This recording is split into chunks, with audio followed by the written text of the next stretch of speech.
My name is Jose Franco. I am the assistant varsity baseball coach at Morris High School in the Bronx. This year I'm working with the pitchers.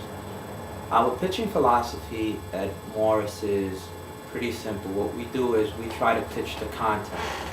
Pretty much, give you an example. Let's say if you were able to get out of an inning by striking out 3 batters in 9 pitches. We would take that, but we would rather prefer you to get out that inning by getting 3 ground ball outs. So the pitchers use 3 pitches.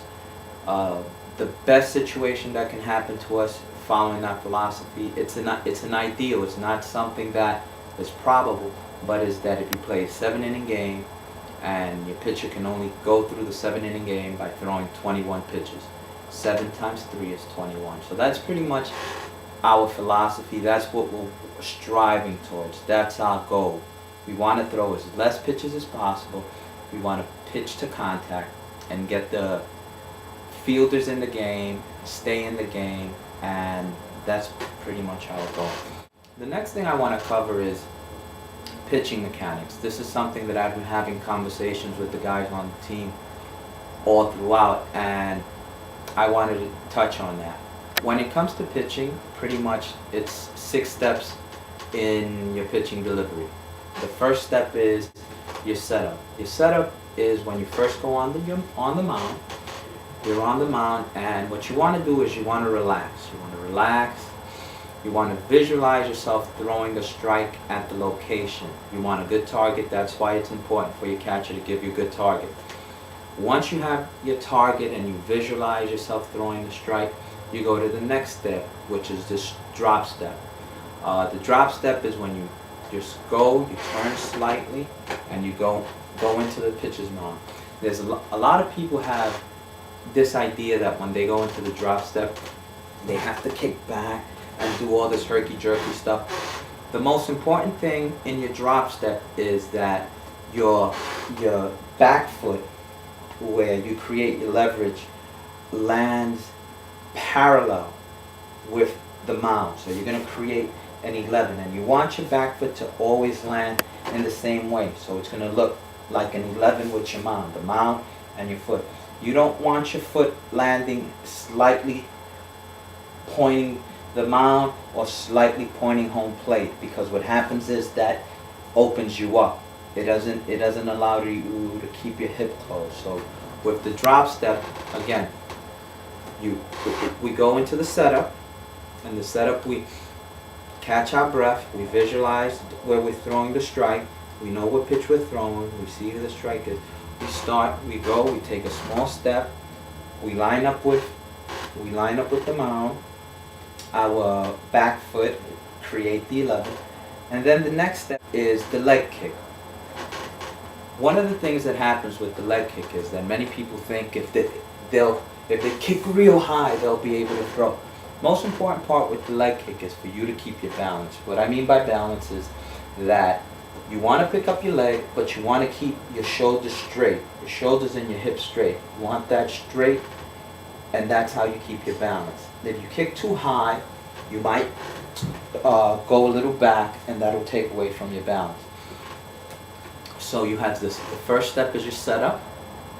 The second step, you go into your drop step. Then it's your leg kick, right? And then you want to come up, and you want to have your balance. Now, just as important as your balance is where your arm slot is. Whenever you're pitching and you're releasing the ball, the better pitchers, what they do is they constantly release the ball in the same place, whether they're throwing a fastball, a changeup, a slider. When it's leaving their hand, it's like in this L position with this much separation from the head. So what happens is the guys batting up, that's what they see. They can't tell the difference. If you start putting it in different arm slots, your better hitter can pick that up.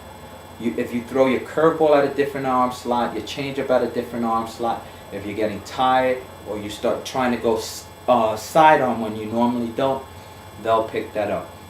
So what you want to do is you want to come back, again back to the setup.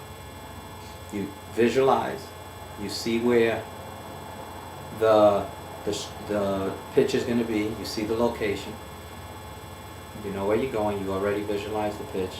The drop step, you go slow, you come down, you come, your kick, you want your kick, you want to stay balanced.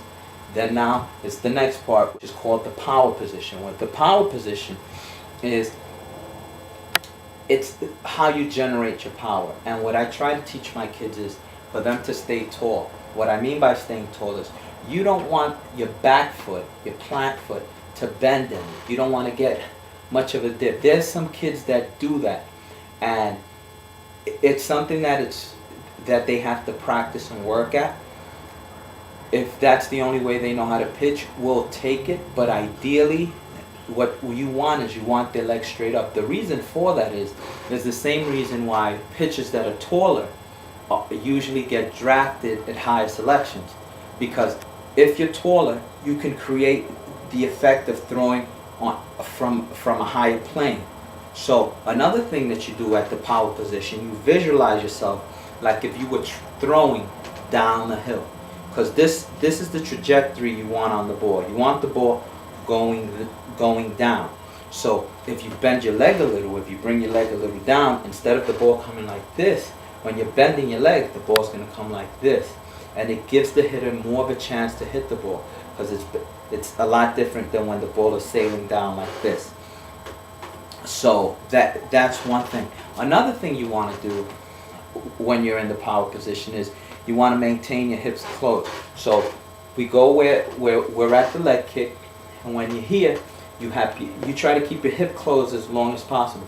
So when you get to the point that you're going to throw the ball, now here's the time to throw the ball. What you want to do with your opposite hand is you want to drive the elbow down. You want to drive it down as much as you can to create torque on your waist. That's what you want to do. You want to drive your elbow down as much as you can to create torque, and then you finish. And that's the last thing.